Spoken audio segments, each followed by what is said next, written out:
Hi, it's Filo. Welcome back to my channel. For February, I'm trying something new with a glass full of rice and crossing my fingers because this was the first time I tried this. I saw Emily from Lloyd Art over on Instagram create beautiful maps with this technique. So basically you pour some rice on your page and create a landscape. What I love with this technique is that it creates unique maps every time. Here I wanted an island with a kind of lake in the middle. Then you just outline the coastline formed by the grains of rice. I did it with a pencil first because you have to be very gentle not to move the rice around, but you can definitely skip this part and directly do it with a pen. Take some time to see where you have more volume, and this will be where the mountains go. And now take the rice out. It sounds like a recipe. And you're left with your own unique map with a nice, natural-looking, irregular coastline. So now I'm just outlining again with a pen this time and keeping it loose enough so as to make the coastline slightly more irregular.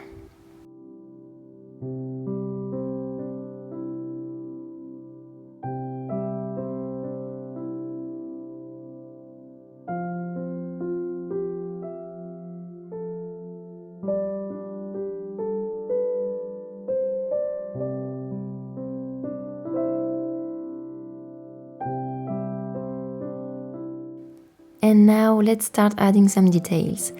I'm adding lighthouses in the more prominent parts of the island and creating another outline at the east of the island to mark the cliffs.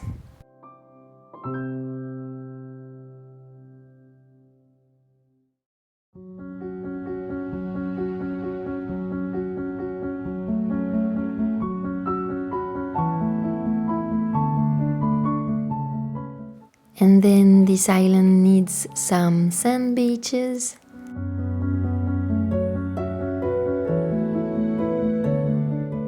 Now I'm adding volcanoes, active volcanoes. I don't know, it just looks so cool. But yeah, it's not real. You can let your imagination run wild. And now we need some mountains. I add them wherever I saw the rice forming them.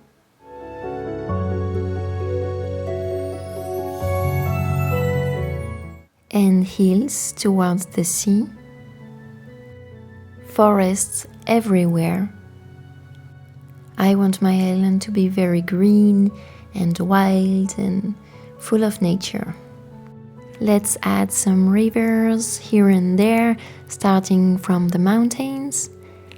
And now this island is inhabited.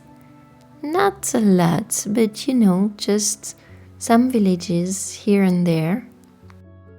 Some of them appearing around rivers, as it often happens.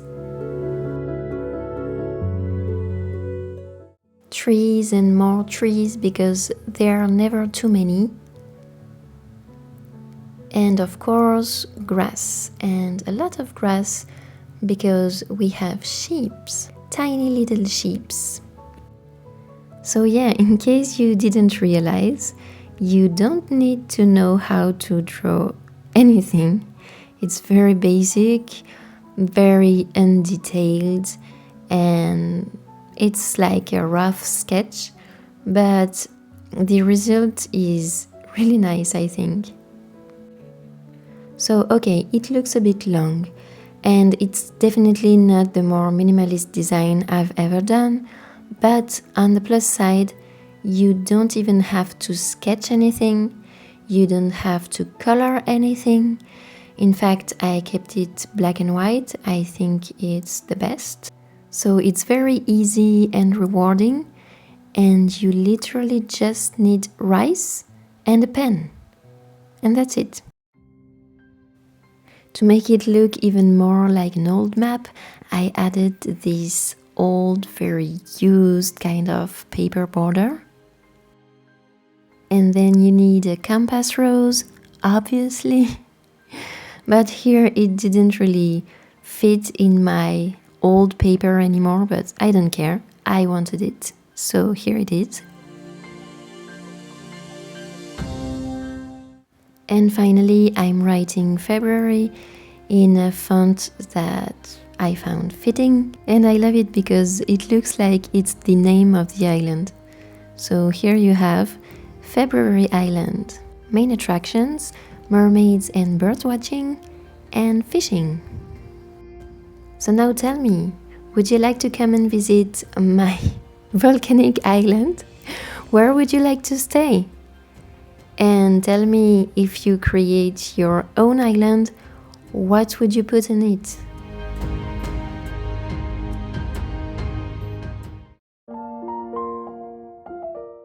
The memory spread is the quickest one I've ever done. Frankly, after drawing the island, I didn't feel like this page needed anything more, and I didn't want any distraction from it. So I just made an old paper border, and that's it. Okay, while I set up my calendar for the month, let me ask you something. If you've watched my other videos, you know that usually I film with the zenithal view, I think it's called, like from above, and I film with my phone. Yes, and I edit with my phone. But anyway, this time I wanted to try something new, and as the doodling was quite tiny, I wanted to make sure you could see it well enough. So I filmed from the side, and I need to know your opinion. Basically, is it better? Can you see it better? Do you like it better? Or do you prefer the traditional view from above? Tell me, please. Alright, back to the spread. I'm writing February in a kind of calligraphy handwriting.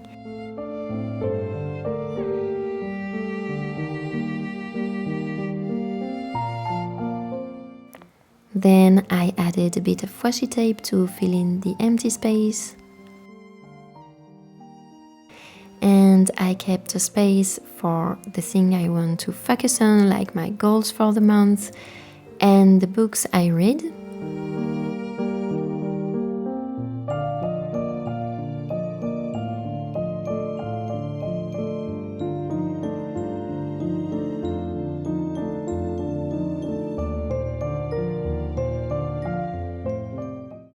And I'm creating another island on the side of this spread. So since you already know the whole process, I'm speeding it up. Actually, now that I think about it, I realize that it's funny how in the last month I've done patterns that are very easy but quite long to do and repetitive. Even though it's rewarding, it's very repetitive. And now for this month, I'm creating islands which are always different, and it's more intuitive and a bit more messy, and I enjoyed it a lot. I love change. I love to try new things and new techniques, and thank you so much, Emily from Lloyd Art, for inspiring me to create such a theme, because it's unlike anything I've done before. My intention was at first to doodle inactive volcanoes in this one, but I think they look more like snowed mountain, maybe? I'm not mad about it. Oh, and this one has palm trees that look like giant spiders. So yeah, this map is definitely interpretable. Oh, and this is a castle.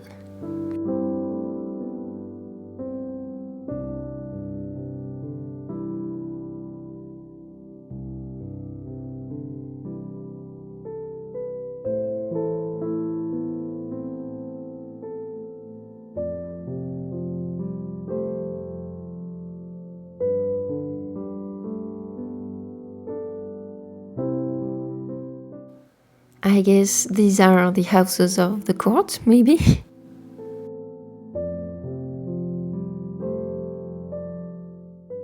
This island also has mermaids and fishermen, but it has the big kraken.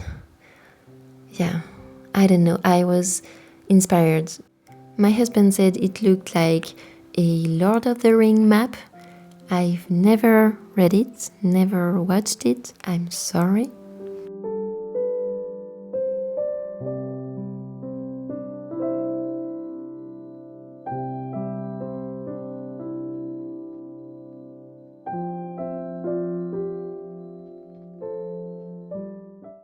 As always, I wanted to include all my weeklies setup in this video.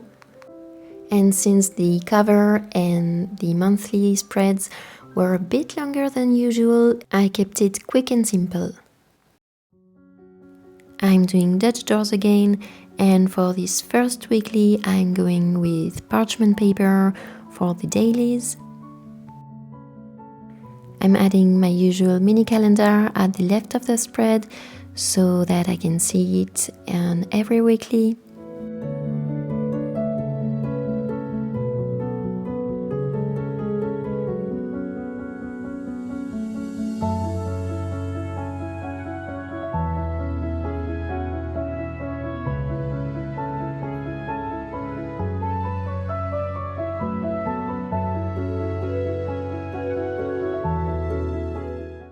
For the dates, I'm using my brand new date stamp from Stationery Pal. You'll see more in detail next week in my unboxing haul with a giveaway, so make sure you subscribe.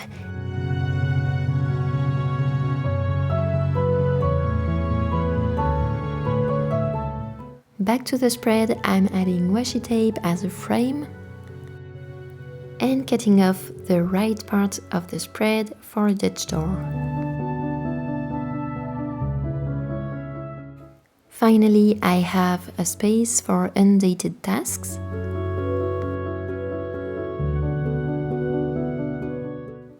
For this next weekly, I used a stencil for the letters of the dailies, and I thought the font was fitting the theme with these kind of very irregular letters.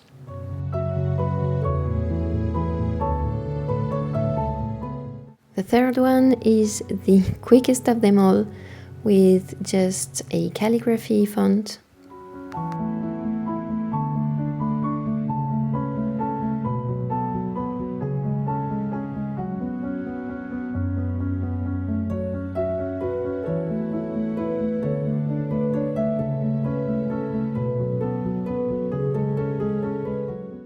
And finally, for the last one, I used my big stamps again.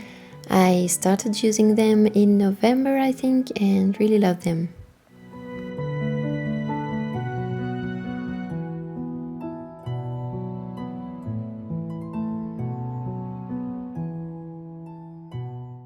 Here, as usual, I keep a space for next month to start and write down my tasks for March or any appointments, and a mini calendar on the right to have an overview of next month.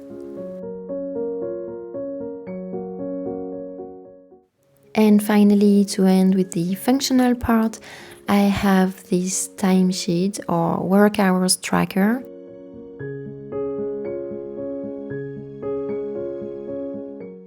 So that leaves me with a tiny space for a small part of an island. It has its lighthouse, of course, its fishermen with boats, its mermaids. but also its forests, and of course, let's not forget the tiny little sheeps.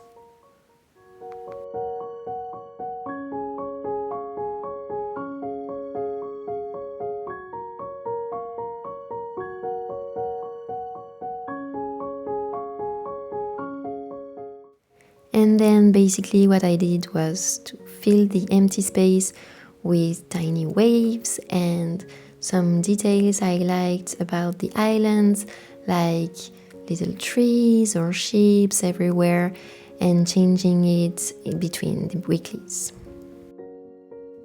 And you know I'm done because cutting my corners is the final touch.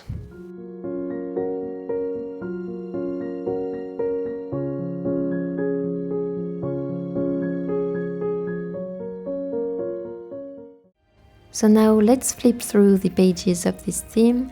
I really hoped you enjoyed it as much as I enjoyed creating it. If you did, let me know by liking, commenting, and don't forget to subscribe so that you don't miss my next video with a big unboxing from Stationery Pal.